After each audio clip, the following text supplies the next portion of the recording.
નમો દ્વૈ સૌહરિહંતાણમ નમો દ્વૈ સૌદાનમ નમો દ્વૈ સૌહાર્યાન નમો દ્વૈ સૌજાયાનમ નમો દ્વૈ સૌત્રિકાવતી સાવનમ ઓમકારમિંદુ સંયુક્ત નિત્યમ ધ્યાયંતિ યોગિન કામદમોક્ષમોચે ઓંકારાય નમો નમઃ મંગલમ ભગવાન મંગલમ સુતમોનિ મંગલમ કુંકુંડાર્યો જૈન્દ્રમોસુ મંગલમ નમઃ સમયસ્થાનાય સ્વાનુભૂત્યા ચકાસ્તે ચિત્તવાય ભવાય સર્વમાં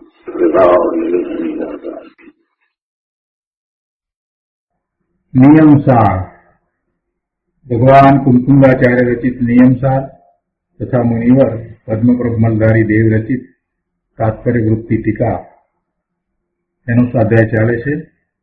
એમાં છઠ્ઠો અધિકાર નિશ્ચય પ્રત્યાખ્યાનનો અધિકાર, એની ગાથા 105નો સ્વાધ્યાય આપણે કરી રહ્યા છીએ.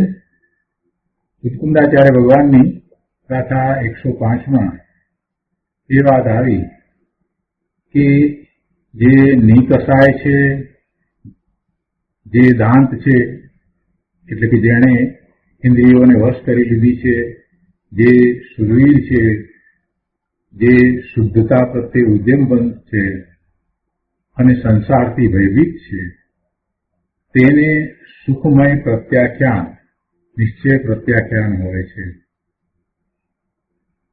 આ ગાથા એનો અર્થ ટીકા એ આપણે કર્યા છે અને ટીકા ઉપરના મહદ અંશો ઉપર પૂજ્ય ગુરુદેવ ગાંધી સ્વામીના પ્રવચનના ભાગ પણ આપણે લીધા છે. હવે આજે આગળ લઈએ. નિયમસાર પ્રવચન સદગુરુ પ્રવચન પ્રસાદ ભાગ બીજો, એમાં પાના નંબર 588 ઉપર 5મા પેરેગ્રાફમાં અહીંયા જય ધવલમાં જે ન્યાય લેવામાં આવ્યો છે એની વાત લીધી છે. માગસર સુદ 13ના રોજ સવારના પ્રવચનમાં આવેલો શ્રી જય ધવલાનો ન્યાય, તો આજે એ લઈએ છીએ આપણે. માગસર સુદ 13ના રોજ સવારના પ્રવચનમાં આવેલો શ્રી જય ધવલાનો ન્યાય, ત્યાંથી આપણે શરૂ કરીએ છીએ. ગુરુદેવ કહે છે કે મતિ જ્ઞાનની પર્યાયમાં કેવળ જ્ઞાનનો નિર્ણય આવી જાય છે. મતિ જ્ઞાનની પર્યાયમાં કેવળ જ્ઞાનનો નિર્ણય આવી જાય છે. બહુ શાંતિથી સમજવા જેવો છે આ ન્યાય. સમ્યક દર્શન થતા જીવને પોતે કોણ છે અને પોતાનું પૂર્ણ સામર્થ્ય કેવું છે, પોતે સર્વજ્ઞ સ્વભાવી છે, આ બધી વસ્તુ કઈ રીતે ખ્યાલમાં આવે છે એની અહીંયા વાત લીધી છે. કેમ કે કેવળ જ્ઞાન તો થયું નથી, સર્વજ્ઞતા તો પ્રગટી નથી, છતાંય સમ્યક દર્શન થતાં પોતાના વિશે એ નિર્ણય થઈ જાય છે કે પોતે સર્વજ્ઞ સ્વભાવી છે. અને એ નિર્ણય થાય છે માટે પછીનો પુરુષાર્થ એમ જ ઉતરે છે કે જેથી છેવટે એ સર્વજ્ઞ થઈને રહે છે, જ્ઞાન પ્રગટ કરે છે અને પછી નિર્વાણ પામીને સિદ્ધ થાય છે. એટલે આ ન્યાય બરાબર સમજવા જેવું છે. ગુરુદેવ અહીંયા કહે છે કે મતિ જ્ઞાનની પર્યાયમાં આપણે જે સમ્યક તો પ્રગટ કરીએ છીએ તો એ મતિ દ્વારા પ્રગટ કરીએ છીએ. સમ્યક તો પ્રગટ કરવામાં અવધિ જ્ઞાન કે મનોપર્ય જ્ઞાનની કોઈ જરૂર હોતી નથી. અવધિ જ્ઞાન અને મનોપર્ય જ્ઞાન તો એક વિધિરૂપ છે. મતિશ્રુત જ્ઞાનમાં સમ્યક દર્શન થાય છે અને પછી આખો પુરુષાર્થ થાય છે. કેવળ જ્ઞાન સુધીનો આખો પુરુષાર્થ એ રીતે થાય છે. એવું નથી કે અવધિ જ્ઞાનથી કોઈ પુરુષાર્થ થાય છે કે મનોપર્ય જ્ઞાનથી થાય છે, એમ નથી. એટલે આખો પુરુષાર્થ તો મતિશ્રુત જ્ઞાનમાં થાય છે. તો ગુરુદેવ કહે છે કે મતિ જ્ઞાનની પર્યાયમાં કેવળ જ્ઞાનનો નિર્ણય આવી જાય છે. મતિ જ્ઞાન પર્યાયનો જે નિર્મળ અંશ છે તે પૂર્ણ નિર્મળતાનો એક અંશ છે. અહીંયા સમ્યક્ત્વની વાત કરી છે સમ્યક્ત્વ જે પ્રગટ થયું છે તો એ અંશ છે તે નિર્મળ અંશ છે અને એ સમ્યક્ત્વ મતિસુદ્ધ દ્વારા પ્રગટ થયું છે. એટલે ગુરુદેવ કહે છે કે મતિ જ્ઞાન પર્યાયનો જે નિર્મળ અંશ છે તે પૂર્ણ નિર્મળતાનો એક અંશ છે. એ અંશ પોતાની પૂર્ણ શુદ્ધ દશાનો એક અંશ છે. પૂર્ણતાની પ્રતીત વગર તેના અંશનો યથાર્થ નિર્ણય હોય નહીં. પૂર્ણતાની પ્રતીત, પૂર્ણતા પ્રગટ થઈ છે એમ નથી કહ્યું. શું કહ્યું છે? પૂર્ણતાની પ્રતીત. સમ્યક તો થાય છે ત્યારે એને જે દર્શન છે એટલે કે આત્માનો અનુભવ જે પ્રત્યક્ષ છે, સ્વનો અનુભવ, સ્વાનુભૂતિ, અને એ અનુભવમાં એને પોતાના અનંત ગુણોનું એક રૂપ પરિણમન જે અંદરમાં ચાલી રહ્યું છે એનો અનુભવ થાય છે. એટલે એમાં એને આનંદનું વેદન છે. તો એ પ્રતીતમાં એ વાત આવી જાય છે, જે આનંદનું વેદન છે એમાં એ વાત આવી જાય છે કે એ અનંત ગુણોનું પરિણમન છે. શરબત પીએ ત્યારે કઈ જુદું પાડવું નથી પડતું કે એની અંદર ખાંડ છે, લીંબુ છે, ઇલાયચી છે, બદામ છે, કેસર છે. આ બધું કઈ આપણે જુદું જુદું પાડીને એનો સ્વાદ નથી માણતા કે ચલો હવે આ કેસરનો સ્વાદ આવ્યો, એવું કઈ જુદું પાડતા નથી. છતાંય જો કોઈ આપણને પૂછે તો કે હા એમાં એનો સ્વાદ છે, હા એમાં એનો સ્વાદ છે, દરેકનો સ્વાદ જે જે ઇન્ગ્રેડિયન્ટ એમાં છે એના સ્વાદને વિશે આપણે એમ કહીએ છીએ હા એનો સ્વાદ છે. સ્વાદ તો શરબતનો આવે છે, પણ એ શરબતમાં અનેક જે દ્રવ્યો નાખેલા છે એ બધા ઇન્ગ્રેડિયન્ટનો એક સાથે જે સ્વાદ અનુભવાય છે. એવી રીતે પોતાનો આત્મા પૂર્ણ છે, અનંત ગુણનો પિંડ છે અને અનંત ગુણનું એક રૂપ પરિણમન એને અનુભવમાં આવે છે, એ આનંદ રૂપે વેદાય છે. એ પ્રતીતની વાત કરી છે. તો એ પ્રતીત કેવી છે કે પોતે પૂર્ણ છે એમ પ્રતીતમાં આવી જાય છે. જેમ શરબતની અંદર બધા ઇન્ગ્રેડિયન્ટ છે એવું એને સ્વાદમાં આવી જાય છે, એવી રીતે જ્યારે સમ્યક્ત્વ થાય છે ત્યારે એને પોતે અનંત ગુણનો પિંડ છે, અનંત ગુણનું એવું એક રૂપ પરિણમન છે એવી પ્રતીતિ થઈ જાય છે. એમ નથી કે અમુક ગુણનો અનુભવ થાય અમુકનો ન થાય, એવું નથી થતું. અહીંયા તો વાત એ કરવી છે. એટલે પૂર્ણતાની પ્રતીત થઈ જાય છે. પૂર્ણતા પ્રગટ નથી થઈ. વર્તમાન પર્યાયમાં હજી પૂર્ણતા પ્રગટ નથી થઈ, પણ પૂર્ણતાની પ્રતીત એને એમાં આવી જાય છે. એટલે ગુરુદેવ શું કહે છે કે પૂર્ણતાની પ્રતીત વગર તેના અંશનો યથાર્થ નિર્ણય હોય નહીં. એટલે પૂર્ણતાની પ્રતીત થાય છે તો જ એને એનો અંશ છે આ એવો નિર્ણય થાય છે. મતિ જ્ઞાનની પર્યાયમાં કેવળ જ્ઞાનનો નિર્ણય આવી જાય છે. મતિ જ્ઞાન પર્યાયનો જે નિર્મળ અંશ છે તે પૂર્ણ નિર્મળતાનો એક અંશ છે. પૂર્ણતાની પ્રતીત વગર તેના અંશનો યથાર્થ નિર્ણય હોય નહીં. એટલે કે સમ્યક્ત્વ થયું હોય અને આવું પોતાને પ્રતીતમાં આવ્યું હોય તો એને જ એવો પૂર્ણતાનો અંશ છે એવો યથાર્થ નિર્ણય હોય છે, એ સિવાય હોય નહીં. રાગ અને મનના અવલંબન વગરનો જે મતિ જ્ઞાન અંશ છે તેમાં પૂર્ણ કેવળ જ્ઞાનનું પ્રત્યક્ષપણું નક્કી થઈ જાય છે. એ વખતે નિર્વિકલ્પ દશા છે, કોઈ રાગ નથી, મનના વિકલ્પો નથી, એટલે રાગનું પણ અવલંબન નથી અને મનનું પણ અવલંબન નથી.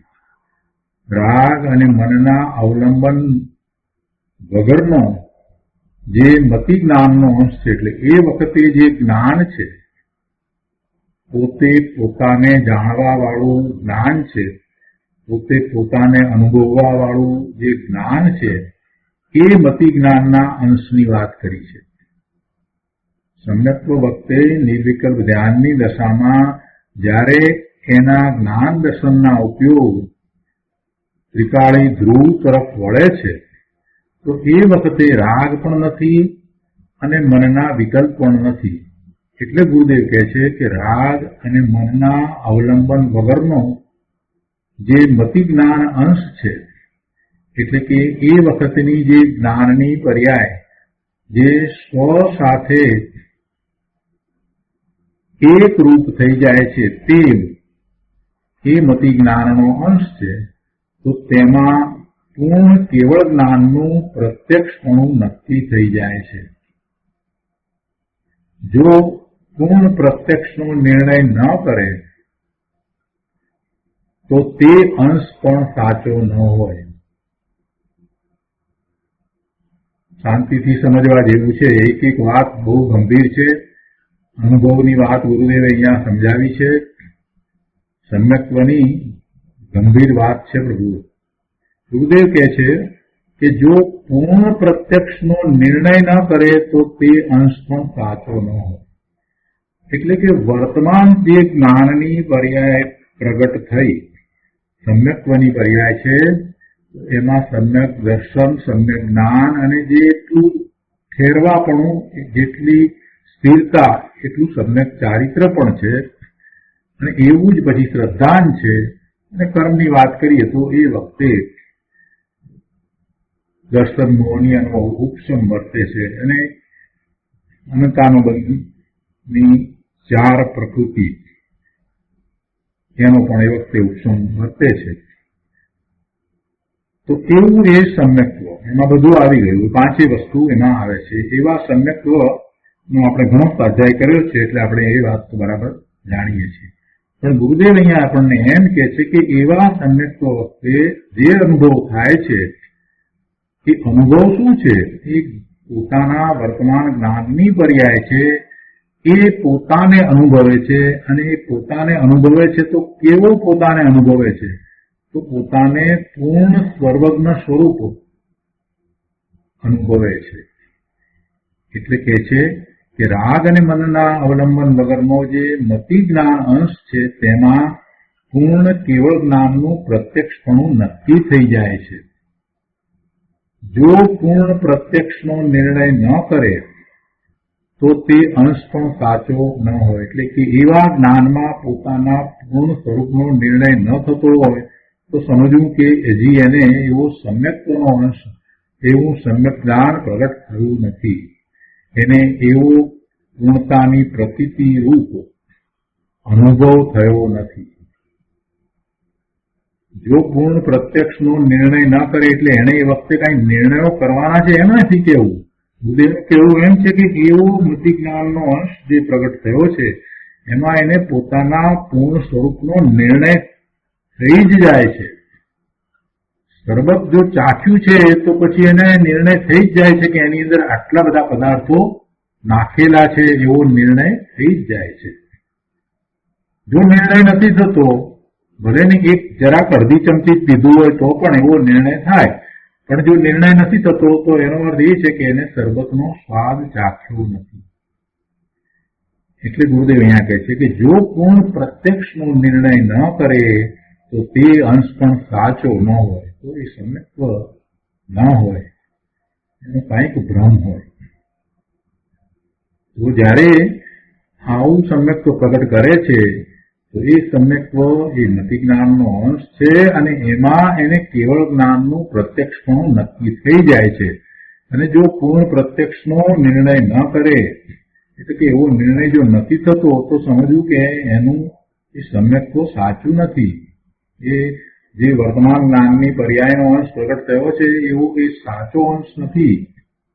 સ્વરૂપનું લક્ષ થઈ અને સ્વરૂપનું ભાન થવારૂપ જે અંશ પ્રગટ થયો છે એ નથી. દ્રવ્યનો સ્વભાવ પૂર્ણ જાણવાનો છે તે દ્રવ્યની સન્મુખ થઈને મતિ જ્ઞાને તેનો નિર્ણય કર્યો તો તેમાં કેવળ જ્ઞાનનો નિર્ણય પણ નિઃશંકપણે વર્તે છે. જો સ્પષ્ટતા કરી, દ્રવ્યનો સ્વભાવ પૂર્ણ જાણવાનો છે. જ્ઞાન સ્વભાવ છે. જ્ઞાન કોને ન જાણે? જ્ઞેય માત્રને જાણે.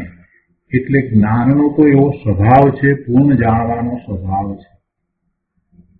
તો જયારે એ જાણવા વાળી પર્યાય વર્તમાન જ્ઞાનની પર્યાય છે, એ પછી જયારે દ્રવ્યનો આશ્રય કરે છે, દ્રવ્યની સન્મુખ થાય છે, તો દ્રવ્યને પૂર્ણપણે જાણે છે. એટલે કે આના અનંત ગુણના એક રૂપ પરિણમને એ જાણે છે, એને એ અનુભવે છે.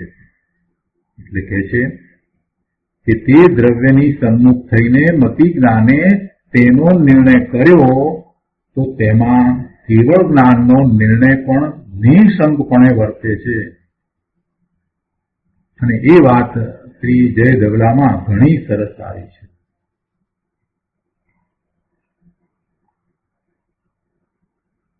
ગુરુદેવ કહે છે કે આ પંચમ કાળમાં સંતોએ કેવળ જ્ઞાનના ભણકાર બોલાવ્યા છે. કેવળ જ્ઞાન તો અત્યારે નથી, તો તેનો નિર્ણય કેમ થઈ શકે એમ કોઈ શંકા કરે તો તેને કહે છે કે મતિ જ્ઞાન ઉપરથી કેવળ જ્ઞાનનો નિઃસંદેહ નિર્ણય અત્યારે પણ થઈ શકે છે. કેમ કે મતિ જ્ઞાન તે કેવળ જ્ઞાનનો જ અંશ છે. મતિ જ્ઞાન અને કેવળ જ્ઞાન જ્ઞાનની અપેક્ષાએ જુદા છે. જ્ઞાન અપેક્ષાએ જુદા છે. એ વાત આપણે સમજવા માટે સમજીએ છીએ. પણ એ મતિ જ્ઞાન છે શું? એ મતિ જ્ઞાનમાં એને સ્વરૂપનું લક્ષ થાય છે, તો સ્વરૂપનો જે અનુભવ થાય છે તો એમાં પોતે પૂર્ણ જ્ઞાન સ્વરૂપ છે. પૂર્ણ જ્ઞાન સ્વભાવી છે, સર્વજ્ઞ સ્વભાવી છે, કેવળ જ્ઞાન સ્વભાવી છે, કેવળ જ્ઞાન સ્વરૂપ છે, એવો એને નિઃસંદેહ નિર્ણય થઈ જાય છે. એટલે ગુરુદેવ કહે છે કે મતિ જ્ઞાન ઉપરથી કેવળ જ્ઞાનનો નિઃસંદેહ નિર્ણય અત્યારે પણ થઈ શકે છે. કેમ કે મતિ જ્ઞાન તે કેવળ જ્ઞાનનો જ અંશ છે.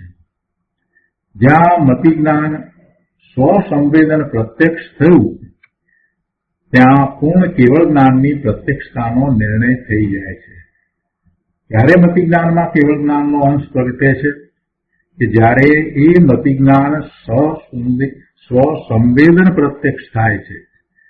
સ્વને જાણવા વાળું, સ્વને અનુભવવા વાળું થાય છે, ત્યારે એને કેવળ જ્ઞાનની પ્રત્યક્ષતાનો, પોતાની પૂર્ણતાનો એવો નિર્ણય થઈ જાય છે. મતિ જ્ઞાન તે કેવળ જ્ઞાનનો જ અંશ છે. અને જ્યાં મતિ જ્ઞાન સ્વસંવેદન પ્રત્યક્ષ થયું, નિર્વિકલ્પ ધ્યાનમાં સ્વનું લક્ષ કરીને એ મતિ જ્ઞાનની વર્તમાન પર્યાય જ્યારે સ્વને જાણે છે, અનુભવે છે, એવું સ્વસંવેદન પ્રત્યક્ષ. તો એમ જ્યારે થાય તો ત્યાં પૂર્ણ કેવળ જ્ઞાનની પ્રત્યક્ષતાનો અનુભવ થઈ જાય છે. અંશ પ્રત્યક્ષ થાય અને અંશીનો નિર્ણય ન થાય એમ બને નહીં. અંશ બધા ભેગા થાય એને અંશી કહેવાય. અંશી એટલે જેમાં અંશો રહ્યા છે તે અંશી. કહે છે કે અંશ પ્રત્યક્ષ થાય અને અંશીનો નિર્ણય ન થાય એમ બને નહીં. આગળ ઉદાહરણ આપીને એ વાત સમજાવી છે. કોઈ પણ પદાર્થ હોય એનો એક ભાગ દેખાય તો એના ઉપરથી એ આખો ભાગ કેવો છે એનો નિર્ણય થાય છે. કહે છે અહીંયા કે કેવળ જ્ઞાન થાય ત્યારે જ કેવળ જ્ઞાનનો નિર્ણય, કેવળ જ્ઞાન થાય ત્યારે જ કેવળ જ્ઞાનનો નિર્ણય થાય.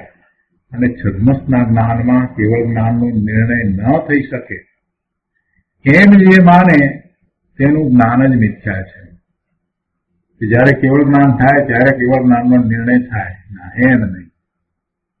એનો અંશ તો એને સમ્યક્ત્વ વખતે પ્રગટ થાય છે, એટલે એના દ્વારા એને કેવળ જ્ઞાન નિર્ણય થઈ જાય છે કે કેવળ જ્ઞાન આવું હોય, આવી સર્વજ્ઞતા હોય. સમ્યક દ્રષ્ટિને સર્વજ્ઞતાનો નિર્ણય થાય છે, પ્રભુની સર્વજ્ઞતાનો બરાબર યથાર્થ નિર્ણય થઈ જાય છે. એને એવો અનુભવ થાય છે એટલે એને યથાર્થ નિર્ણય થઈ જાય છે કે જગતમાં કેવળ જ્ઞાન છે, સર્વજ્ઞતા છે, સર્વજ્ઞ પ્રભુ છે, દિનેશ્વર ભગવાન છે. એવો નિર્ણય એને બરાબર યથાર્થ થાય જ છે. પોતે સર્વજ્ઞ સ્વરૂપ છે, પોતે કેવળ જ્ઞાન સ્વરૂપ છે, પોતે કેવળ જ્ઞાન પ્રગટ કરે એવો છે, પોતાનું જ્ઞાન પૂર્ણ છે એવો જયારે અનુભવ થયો છે, એટલે કે મતિ જ્ઞાનમાં સમ્યક્ત્વમાં એવો અંશ પ્રગટતા એવો નિર્ણય થયો છે, તો એના ઉપરથી એને દિનેશ્વર ભગવાનના સ્વરૂપનો પણ બરાબર યથાર્થ નિર્ણય થાય છે. પ્રભુના કેવળ જ્ઞાનને પણ એ બરાબર યથાર્થ જાણી રહે છે કે કેવળ જ્ઞાન કેવું હોય, સર્વજ્ઞતા કેવી હોય એ એને સમજાઈ જાય છે. આપણે સર્વજ્ઞતાની વાત કરીએ, દિનેશ્વર ભગવાન પરમેશ્વર સર્વને જાણે આમ કહીએ, ઘણે કાળના સર્વ પદાર્થોની સર્વ પર્યાયોને જાણે એમ જયારે આપણે કહીએ, એક સાથે એક જ જાણે એમ બધું કહીએ છીએ, પણ એ તો બધું શબ્દમાં. એનો સાચો નિર્ણય તો સમ્યક્ત્વ થાય ત્યારે થાય છે, એ વિના થાય નહીં. પ્રભુને આપણે જાણીએ ને આપણે એમ કહીએ કે અમે તો પ્રભુની ભક્તિ કરતા એમાં એક રૂપ થઈ ગયા, એવું બને? પ્રભુ સાથે એકરૂપતા થાય? પ્રભુનો આત્મા જુદો ને આપણે જુદા, અને પછી આપણે એમ કે બસ અમને તો બધો નિર્ણય થઈ ગયો, ભગવાનનો નિર્ણય થઈ ગયો, બસ અમને તો. એમ નથી થતું ભાઈ.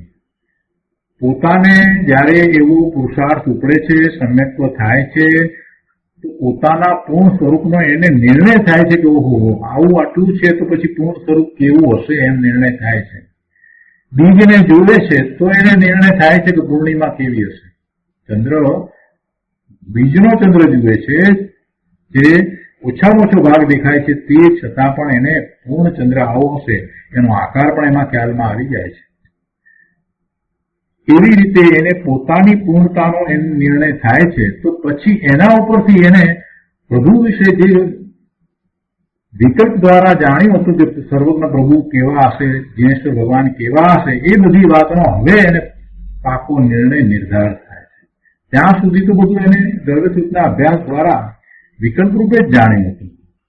એટલે સમ્યક દ્રષ્ટિ છે એને જ દિનેશ્વર ભગવાનનો, તીર્થંકર ભગવાનનો, હરિહંસ પરમેશ્વરનો, સિદ્ધ ભગવાનનો અને એવા મુનિરાજના નિર્મળ પરિણામોનો, એ બધાનો બરાબર સાચો ખ્યાલ હોય, એને જ એવો સાચો ખ્યાલ આવી શકે.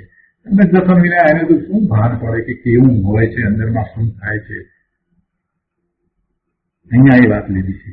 કોઈ એમ કે છદ્દસના જ્ઞાનમાં કેવળ જ્ઞાનનો નિર્ણય ન થઈ શકે તો એનું જ્ઞાન મિથ્યા છે, એમ કહેવાનું કારણ આ છે.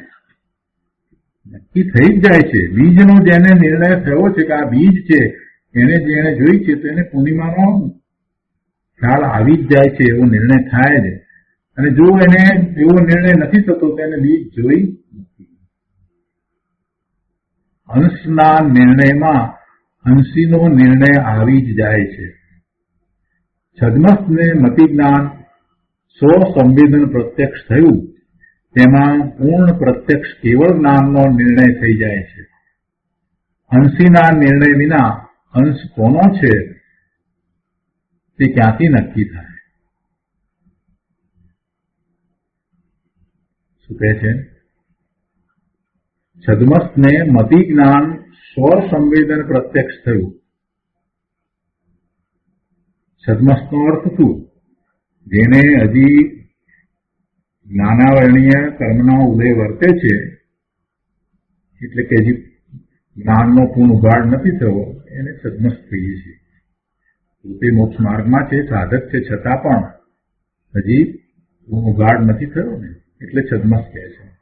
તો એવા છદ્મસને મતિ જ્ઞાન સ્વસંવેદન પ્રત્યક્ષ થયું, એટલે સમ્યક તો થયું છે, તો સ્વસંવેદન સહિત પોતાના આત્માને એને જાણ્યો છે, તો તેમાં પૂર્ણ પ્રત્યક્ષ કેવળ જ્ઞાનનો નિર્ણય થઈ જાય છે. એટલે કે પોતે કેવળ જ્ઞાન સ્વરૂપ છે એવો એને નિર્ણય થઈ જાય છે.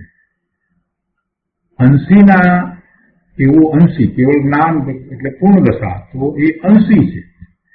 અને એના અંશ તો કે છે કે એવા અંશીના નિર્ણય વિના અંશ કોનો છે તે ક્યાંથી નક્કી થાય? એટલે કે જેને એવો અંશીનો નિર્ણય થાય છે એને જ ખ્યાલ આવે છે કે આ વર્તમાન જ્ઞાનની પર્યાય નિર્મળ છે, મતિ જ્ઞાનની પર્યાય છે, છતાં તે નિર્ણય છે, તે નિર્મળ છે અને એ કેવળ જ્ઞાનનો અંશ છે. એટલે કે છે કે અંશીના નિર્ણય વિના અંશ કોનો છે તે ક્યાંથી નક્કી થાય? જેમ લોકમાં પણ ઇન્દ્રિય જ્ઞાનથી થાંભલાનો એક ભાગ નજરે દેખતા આખો થાંભલો નજરે દેખ્યો એમ કહેવાનો વ્યવહાર છે. આખો થાંભલો ન જોયો, થોડો ભાગ જોયો તો પણ કહીએ શકે કે આ અહીંયા થાંભલો છે. તેમ આખા કેવળ જ્ઞાનના એક અંશરૂપ મતિ જ્ઞાન સ્વસંવેદન પ્રત્યક્ષ થતા આખું કેવળ જ્ઞાન પ્રત્યક્ષ છે એવો નિસંદેહ નિર્ણય થઈ જાય છે. આખું કેવળ જ્ઞાન પ્રત્યક્ષ છે એવો નિસંદેહ નિર્ણય થઈ જાય છે. હજી તો અધૂરી દશામાં છે, પણ સ્વસંવેદન દ્વારા પોતે પોતાને જાણે છે, જ્ઞાન સ્વરૂપ પોતે છે એવા પોતાના સ્વરૂપને જાણે છે, તો આખું કેવળ જ્ઞાન જે છે તે પણ આ રીતે હશે એવો નિર્ણય થઈ જાય છે. અંશને જાણતા અંશીનો નિર્ણય થઈ જાય છે. બીજને જાણતા પૂર્ણિમાનો ચંદ્ર કેવો હશે એનો નિર્ણય એને નિસંદેહ થઈ જાય છે. ભલે મતિ જ્ઞાનમાં આખું કેવળ જ્ઞાન આવી જતું નથી, પણ મતિ જ્ઞાનમાં કેવળ જ્ઞાનનો નિર્ણય તો આવી જાય છે. આગળ કહે છે કે અંશીને જાણ્યા વિના અંશ પણ નક્કી થઈ શકે નહીં. બીજી રીતે વાત આખી કરી દીધી કે આવો નિર્ણય કરવાની જરૂર શું? કોઈને એમ પ્રશ્ન થાય એવો નિર્ણય શા માટે કરવો? પણ ભાઈ, નિર્ણય કરવાની વાત જ ક્યાં છે? એવો નિર્ણય સહજ છે, નિર્ણય થવો જ જોઈએ. અને એવો નિર્ણય ન થાય તો શું થાય? એવો નિર્ણય ન થાય તો શું થાય? તો તારું સમ્યક દર્શન ખોટું છે જ નહીં. તને સમ્યક દર્શન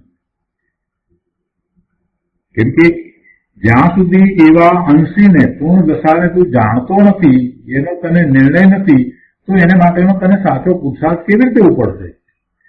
તું સર્વજ્ઞ સ્વભાવી છો, તું કેવળ જ્ઞાન પ્રગટ કરી શકે એવો છો, એવો નિર્ણય જો તને નથી થયો તો તને પછી ચારિત્રમાં એવો પુરુષાર્થ ક્યાંથી ઉપડશે?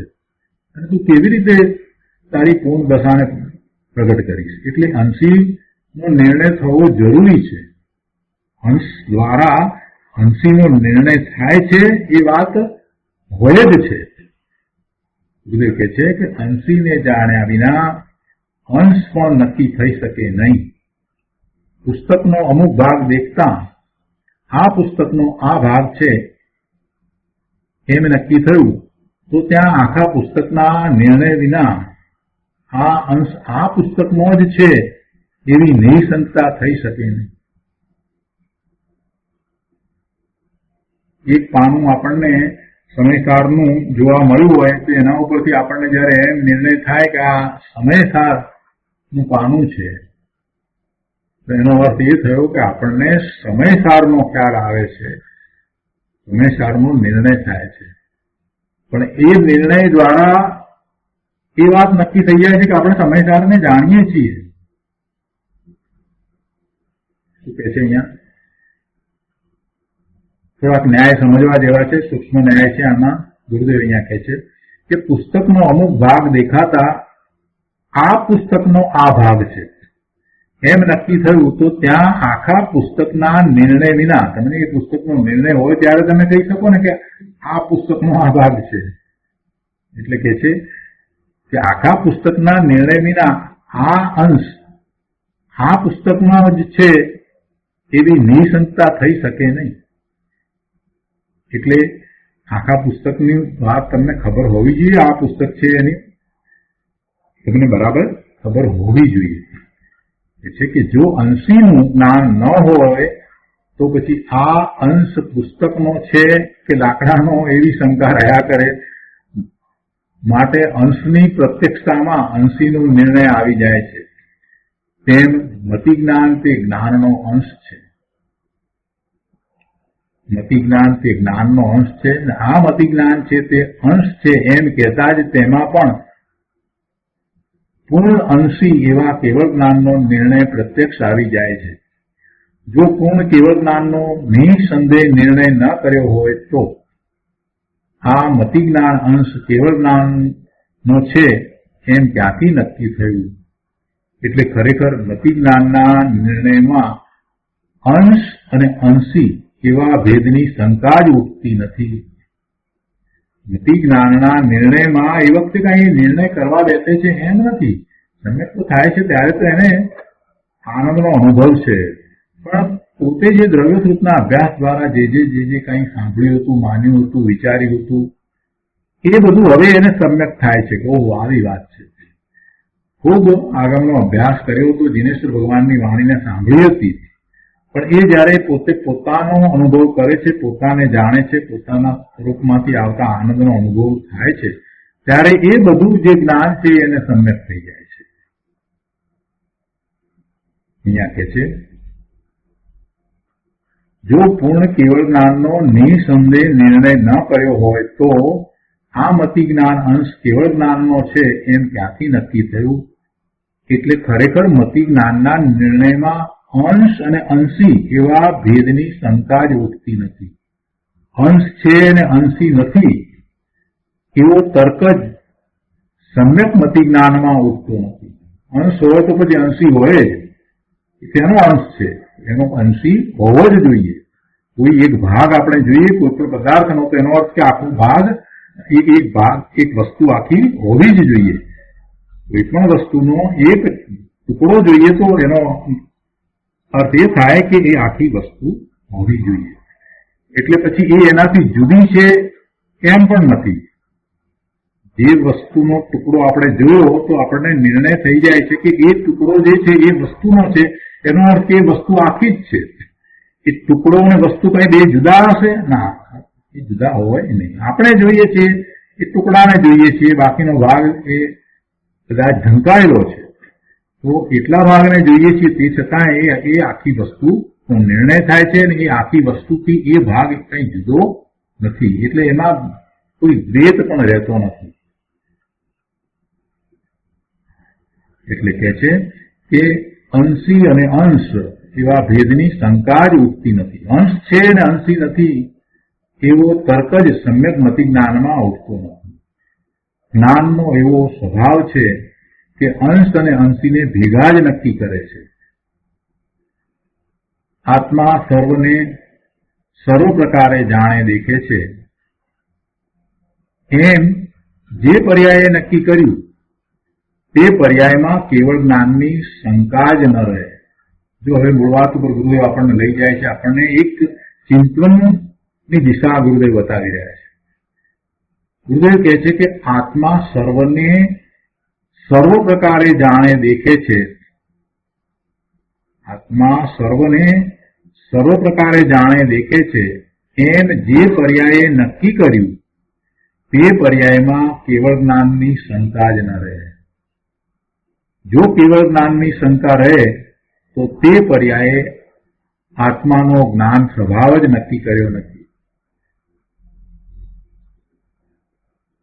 એટલે એનો અર્થ એ થયો કે જો આત્માનો જ્ઞાન સ્વભાવ નક્કી થાય તો પછી કેવળ જ્ઞાન વિશેની કોઈ આશંકા ઉઠતી નથી. શંકાની તો વાત એક બાજુ પર મૂકો, તો આશંકા એ ન થાય કેવળ જ્ઞાન સંબંધી.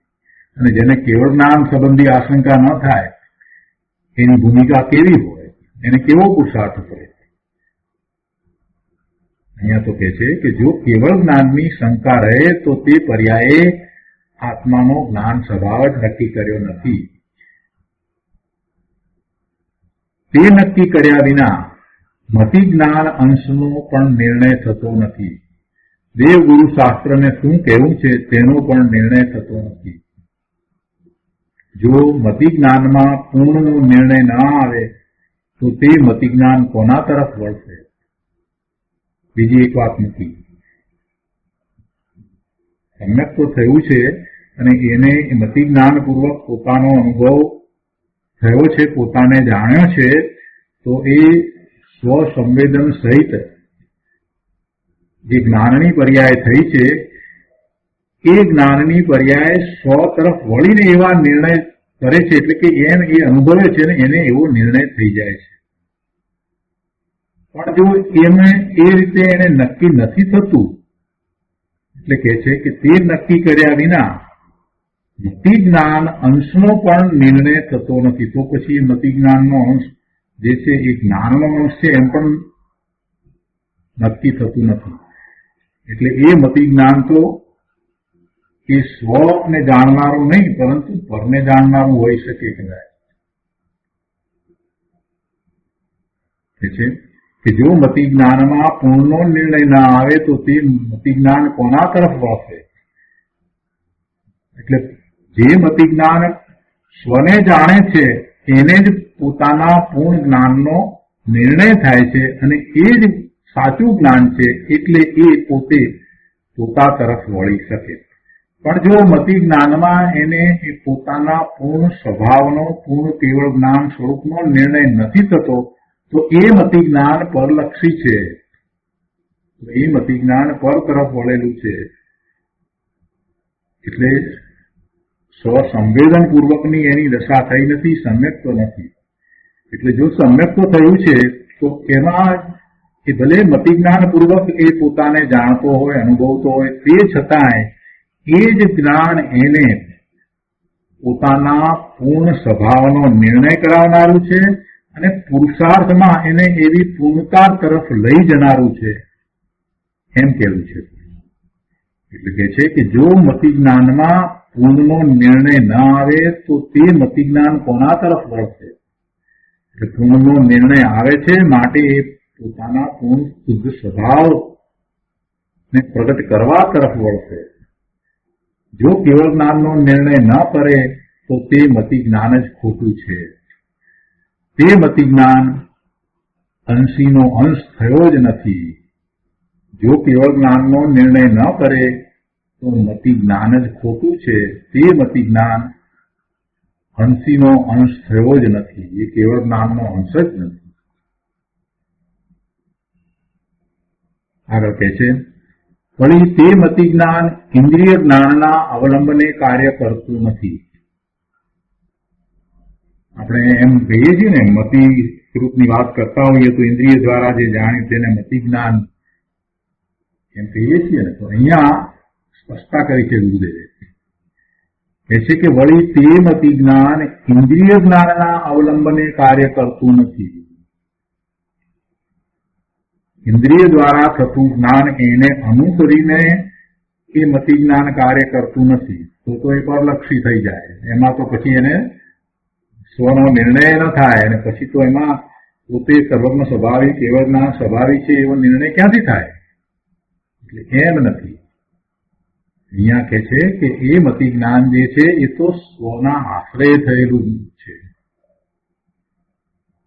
કહે છે કે વળી તે મતિ જ્ઞાન ઇન્દ્રિય જ્ઞાનના અવલંબને કાર્ય કરતું નથી, પણ સામાન્યના આશ્રયે જ કાર્ય કરે છે. કાર્ય કરે છે એટલે કે મતિ જ્ઞાન તો જ્ઞાન રૂપે પરિણમે છે ને, તો જ્ઞાન છે એનું એ ભવન છે, પરિણમન છે, એને કાર્ય કરે. તો એ વખતે એનો આશ્રય કોનો છે? તો દ્રવ્ય સામાન્યનો આશ્રય છે. ગુરુદેવ કહે છે કે વળી તે મતિ જ્ઞાન ઇન્દ્રિય જ્ઞાનના અવલંબને કાર્ય કરતું નથી, પણ સામાન્યના આશ્રયે જ કાર્ય કરે છે. એટલે કે દ્રવ્ય સામાન્યના આશ્રયે કાર્ય કરે છે. જો ઇન્દ્રિયથી મતિ જ્ઞાન થતું હોય તો સામાન્યનું વિશેષ ન રહ્યું, માટે સામાન્યમાંથી જ વિશેષ થાય છે. શું કહે છે કે જો ઇન્દ્રિયથી મતિ જ્ઞાન થતું હોય તો સામાન્યનું વિશેષ ન રહ્યું, માટે સામાન્યમાંથી જ વિશેષ થાય છે. દ્રવ્ય સામાન્ય અને વિશેષ તે પર્યાય. એટલે એ ઇન્દ્રિયોથી મતિ જ્ઞાન થતું નથી. આ જે મતિ જ્ઞાનની વાત આપણે કરી રહ્યા છીએ તો એ ઇન્દ્રિયોથી મતિ જ્ઞાન નથી થતું, પણ સામાન્યના આશ્રય થાય છે. એટલે કે છે કે સામાન્યમાંથી જ વિશેષ થાય છે. સામાન્યના આશ્રય જ મતિ જ્ઞાન કાર્ય કરે છે.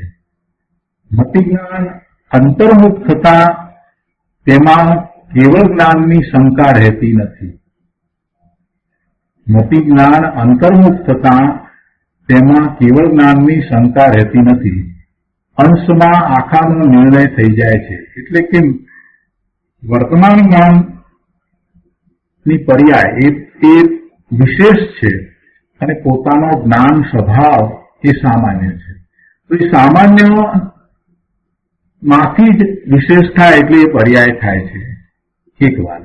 અને એવું જે જ્ઞાન, એવી જ્ઞાનની જે પર્યાય, એવું વર્તમાન જ્ઞાન થાય છે, તો એવી વર્તમાન વર્તી જ્ઞાનની પર્યાય એ અંતર્મુખ થાય છે. એટલે પોતાના રૂપ સ્વરૂપનું લક્ષ કરે છે, તો એમાં એને કેવળ જ્ઞાનની શંકા રહેતી નથી.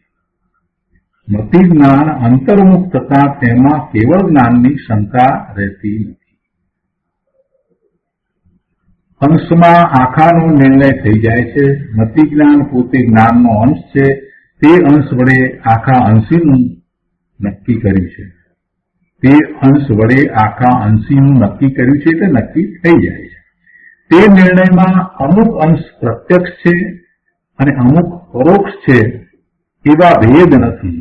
જો બીજી સરસ વાત અહીંયા મૂકી છે, બહુ સ્પષ્ટ કર્યું છે કે આ જે નિર્ણય થયો એમાં અમુક અંશ પ્રત્યક્ષ છે અને અમુક પરોક્ષ છે એવા ભેદ નથી. સર્વને જાણવાનો જ્ઞાનનો સ્વભાવ છે. એમ જ્યાં મતિ જ્ઞાને અંતર્મુખ થઈને નક્કી કર્યું તો ત્યાં તેમાં કેવળ જ્ઞાનની શંકા રહેતી નથી. પૂર્ણ જ્ઞાન પ્રત્યે ત્યારે જ તેનો નિર્ણય થાય એમ નથી, પણ સાધકને અંશમાં અંશીનો નિર્ણય થઈ જાય છે. અને આ જે નિર્ણય થાય છે તો પૂર્ણ જ્ઞાન છે એ અંશી છે અને એનો આ અંશ છે એવું એને પ્રત્યક્ષ થઈ જાય છે. એટલે અહીંયા એમ કે છે કે અમુક અંશ પ્રત્યક્ષ છે અને અમુક પરોક્ષ છે એવા ભેદ નથી. કેવળ જ્ઞાનના અંશની વાત કરીએ તો એ જ્ઞાનનો અંશ છે તો એ પ્રત્યક્ષ છે. એ જે અંશ પ્રગટ થયો છે એ પણ પ્રત્યક્ષ છે અને એ અંશ દ્વારા પોતાનું પૂર્ણ કેવળ જ્ઞાન જે છે તે જેને આપણે અંશી કહીએ એનો નિર્ણય થાય છે. જો પ્રત્યક્ષ ને પરોક્ષની વાત જે છે એ આખી જુદી વાત છે. એટલે સમ્યકની વાત આપણે કરીએ છીએ ત્યારે પ્રત્યક્ષ અને પરોક્ષની જે વાત કરીએ છીએ એ જુદી વસ્તુ છે. એને અહીંયા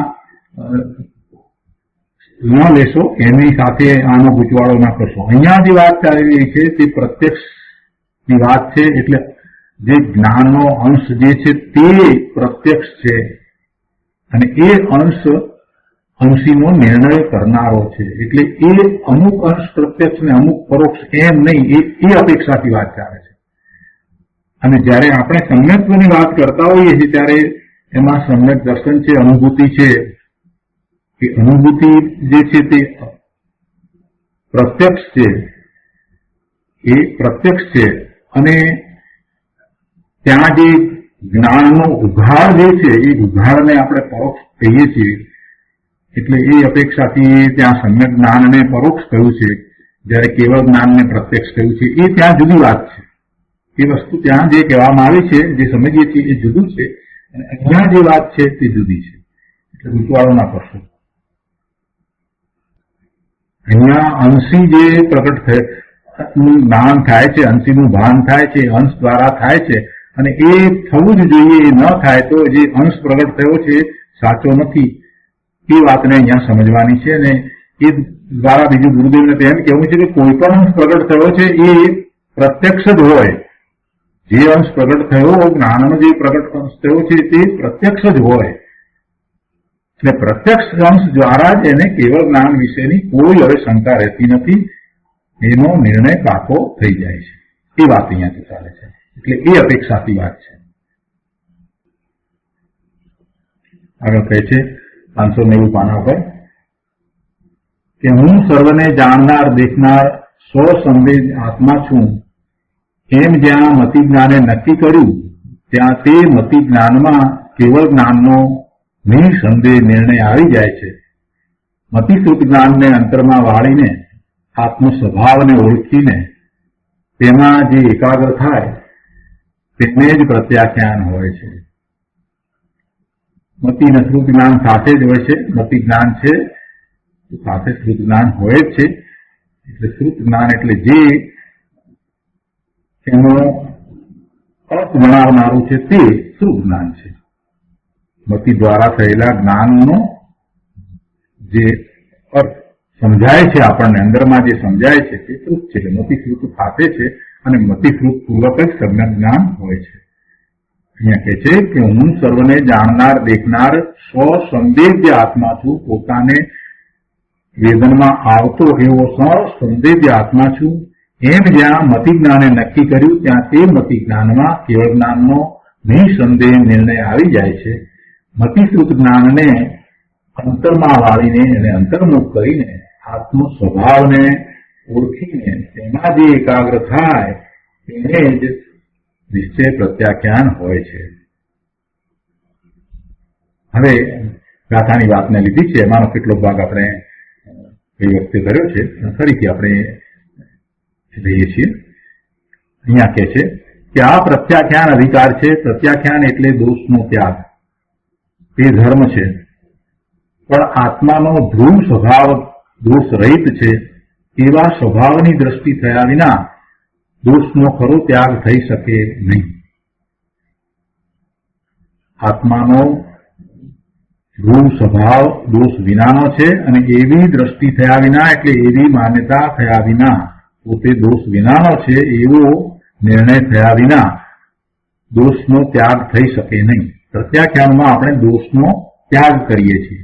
તો પ્રત્યાખ્યાનમાં દોષનો ત્યાગ કઈ રીતે થાય છે એની આ વાત કરી છે. કે છે કે આ પ્રત્યાખ્યાનનો અધિકાર છે અને પ્રત્યાખ્યાન એટલે દોષનો ત્યાગ, દોષ ન થવા, અને એ જ મોક્ષ માર્ગ છે, એ ધર્મ છે.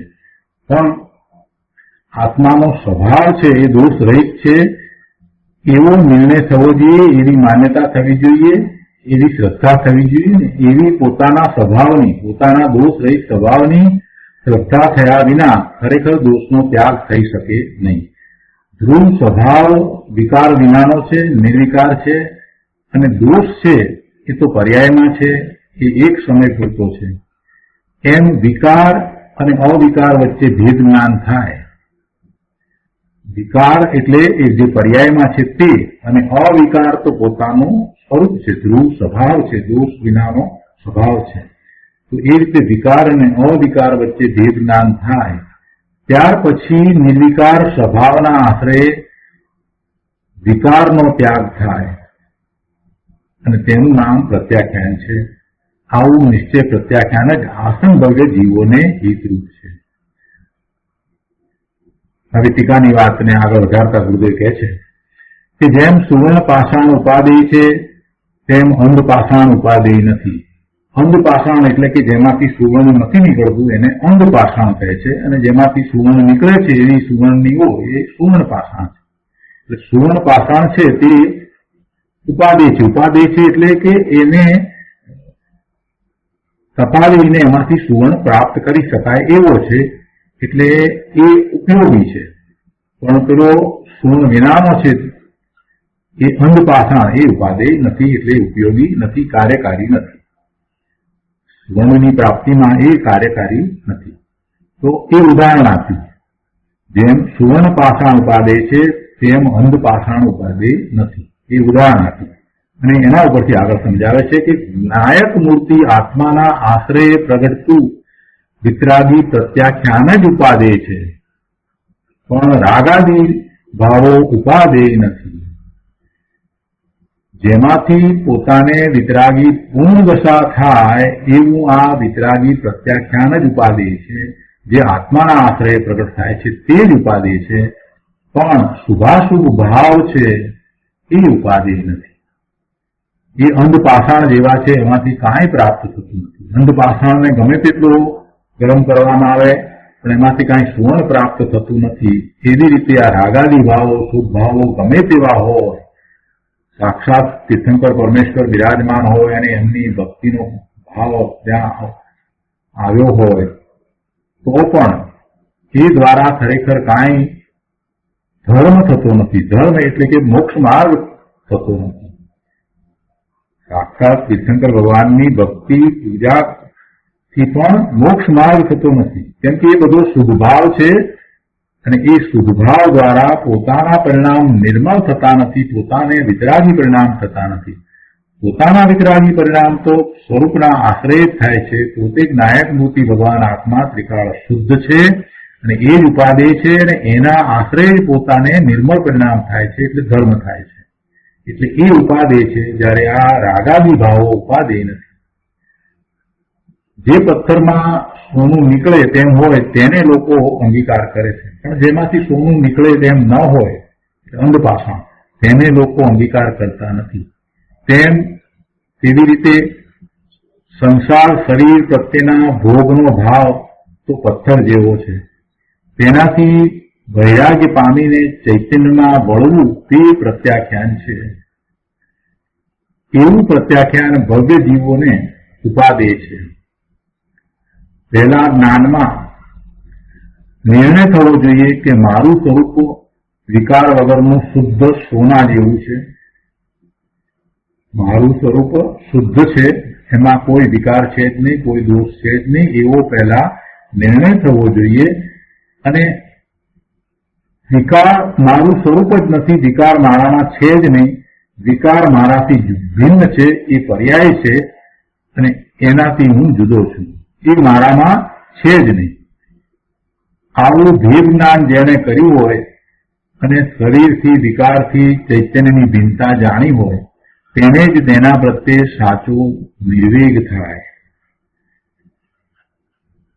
જ્ઞાન આનંદ ચૈતન્યની રુચિનો સદભાવ અને સંસાર શરીરના ભોગોની રુચિનો અભાવ. અહીંયા નિર્વેગ શબ્દ મૂક્યો છે ને, એટલે એના તરફની રુચિ છૂટી જવી. નિર્વેગ, એના પ્રત્યે રુચિ ન થવી, એને નિર્વેગ કહેવાય. જ્ઞાન આનંદ ચૈતન્યની રુચિ થવી, એનો સદભાવ, એવી રુચિનો સદભાવ, અને આ સંસાર અને શરીરના ભોગોની રુચિનો અભાવ, આવો નિર્વેગ, તે પ્રત્યાખ્યાનનું કારણ છે. નિશ્ચય પ્રત્યાખ્યાનનું કારણ પોતાના સ્વભાવની રુચિ અને આ સંસાર અને શરીરની અરુચિ છે. જેને આવું ભેદ જ્ઞાન નથી તેને પ્રત્યાખ્યાન થતું નથી. અજ્ઞાનીને જે આહારના ત્યાગનો શુભ રાગ છે તે ખરેખર પ્રત્યાખ્યાન નથી, કેમ કે શુદ્ધતા વગરનો એકલો શુદ્ધ તે અંધપાષાણ જેવો છે. જેને સંસાર શરીર પ્રત્યે પ્રેમ વર્તે છે તેને તો મિથ્યાત્વનું પણ પછાણ નથી. પુણ્ય કે પાપ, શરીર કે ભોગ તે કઈ મારી ચીજ નથી, હું તો જ્ઞાન આનંદ ચૈતન્ય છું, એવું જેને ભેદ જ્ઞાન હોય તેને પ્રથમ મિથ્યાત્વનું પછાણ હોય છે અને પછી ચૈતન્યમાં ઠરતા તેને રાગાદીનું પ્રત્યાખ્યાન થાય છે. આ ભાગ આપણે કરેલો છે એટલે આપણે એનો વધારે વિસ્તાર કરતા નથી. હવે આજનો સ્વાધ્યાય અહીંયા સુધી રાખીએ છીએ.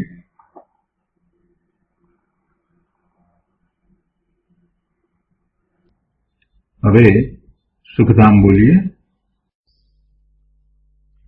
સુખધામ અનંત સુસંત ચરી દિન રાત રહે તદ ધ્યાન મહી પ્રશાંતિ અનંત સુધામય છે પ્રણમુ પદ તે વરતે જયતે પ્રણમુ પદ તે વરતે જયતે